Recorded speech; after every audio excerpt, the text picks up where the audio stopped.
Bonjour et bienvenue sur En forme pour elle, ici Étienne. Ici Laura. Et oui, et cette semaine, Laura répond à vos questions.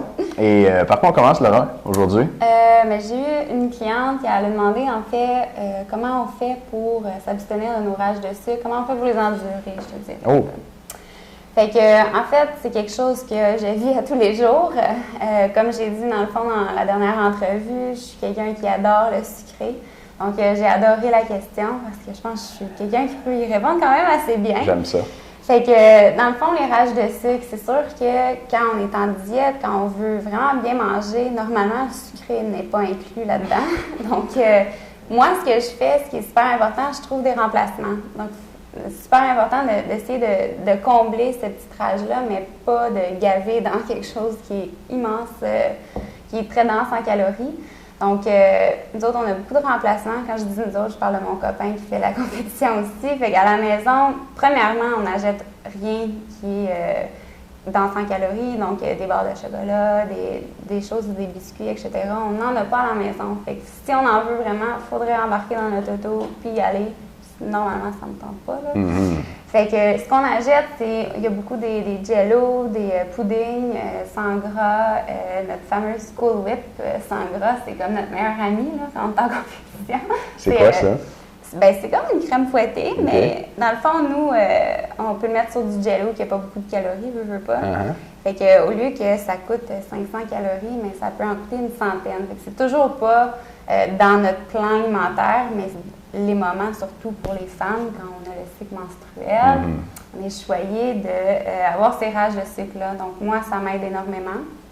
Les rages de sucre, pour moi, c'est aussi après un repas, je te dirais, là, on dirait tout le temps qu'on veut du sucré. Oui, le dessert. Le dessert, fait que c'est ça, pas le déjeuner, je suis capable de m'abstenir au déjeuner, mais le dîner et le souper, là, je me prends souvent un café aussi qui va m'aider.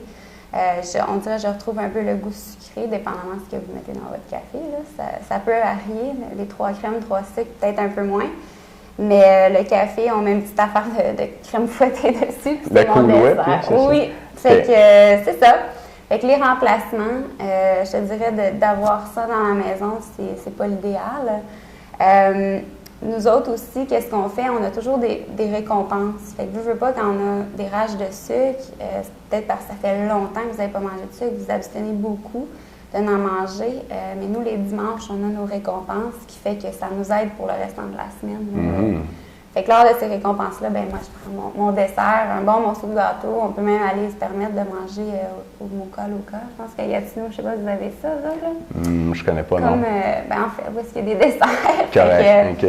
On va se récompenser pour nous permettre à être plus saine mentalement le restant de la semaine. OK. Ça t'aide donc par rapport aux gens qui font une diète stricte 7 jours sur 7. Ça peut être une bonne idée d'avoir une journée où on se laisse manger ce qu'on aime. Je dirais peut-être pas une journée complète. Okay. Moi, c'est vraiment un repas. Il y en a qui vont faire des journées, dépendamment où est-ce que, comment strict que c'est. C'est sûr que nous, on recommande jamais que ça soit trop strict, que tu as des rages de faim, que vous avez des faiblesses, etc. On est capable de vivre dans notre diète, mais je te dirais c'est vraiment au niveau de le goût du sucré et du salé qui vient chercher les gens quand on n'en mange pas beaucoup. Mais non, pas une journée complète. Ça peut faire des dommages pour plus qu'une journée après. Correct, un repas. Oui. OK. Bon, dans la deuxième vidéo, aujourd'hui, on va parler d'autres trucs pour éviter les rages de sucre. On se revoit dans un instant dans la prochaine vidéo.